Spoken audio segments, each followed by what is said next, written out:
အားလုံးပဲမင်္ဂလာပါခင်ဗျာ အမှန်တက်ကရင်ကြိုဆိုပါတယ်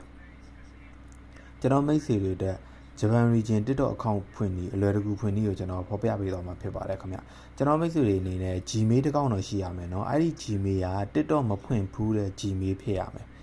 เนาะအဲ့ဒါဆိုရင်တော့ရပြီဗျကျွန်တော်ကတော့ Gmail တစ်ကောင်ကိုအဆင့်သင်းဖွင့်ထားတယ် Gmail ဖွင့်တဲ့အဆင့်အရင်တော့ကျွန်တော်မပြရတော့ဘူးเนาะအဲ့ဒါတော့ဗီဒီယိုရှည်သွားမှာဆိုလို့เนาะကျွန်တော်ဒီမှာ Gmail တစ်ခုကျွန်တော်ဖွင့်ထားတယ်ဖွင့်ပြီးကျွန်တော်ထည့်ထားတယ်နော်ဒီ Gmail ကိုသုံးမှာဖြစ်တယ်နော်အဲ့ဒီဟာကိုကျွန်တော်ကဒီမှာ Chrome ကိုကျွန်တော်တို့ဒီမှာ clear data ချမယ်နော်ကျွန်တော်တော့ချပြီးသားပဲနော် Chrome ကို clear data ချမယ်ပြီးရင် Cbon VPN Japan Region နော် Japan Region ခံထားမယ်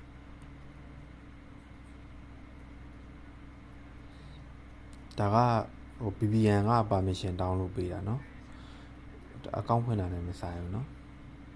ဒါကနာဟော Chrome ကို clear လုပ်ထားလို့ဟုတ်ပြီဒါဆိုရင်ကျွန်တော်ဒီအခု Chrome နဲ့ဝင်မယ်နော်ဝင်ပြီးရင်ကျွန်တော်ဒီအပေါ်စပါမှာလေဒီမှာဟို TikTok sign up ဆိုတာရိုက်ထည့်လိုက်နော်ကျွန်တော်ရိုက်ပြီးသားဖြစ်နေလို့ပေါ်နေတာ TikTok sign up ဆိုတာရိုက်ထည့်လိုက်ဒီမှာနော်ပေါ်လာပြီနော်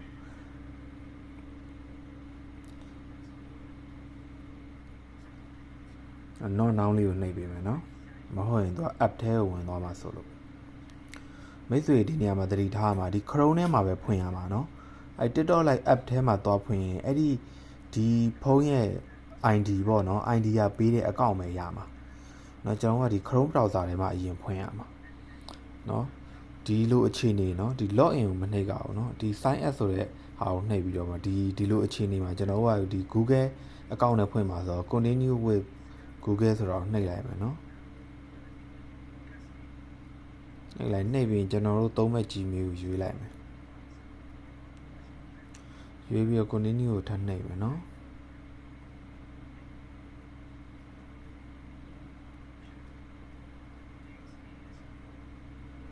ဒီမှာကျွန်တော်အသက်ရွေးရင်လေအသက်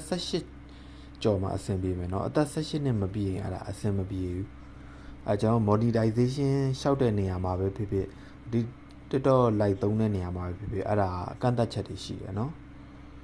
အသက်18နှစ်ပြည့်အောင်ရွေးပေးပါခင်ဗျဒီမှာကျွန်တော်တို့နာမည်ပေးလိုက်ရမယ်ပေးချင် skip နှိပ်လိုက်နော်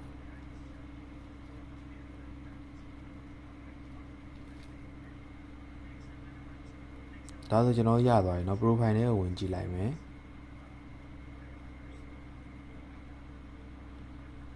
တော့ဒီအဆက်လေး30ကိုနှိပ်လိုက်မယ် manage account နှိပ်လိုက်အမှ Japan Region account ရပြီ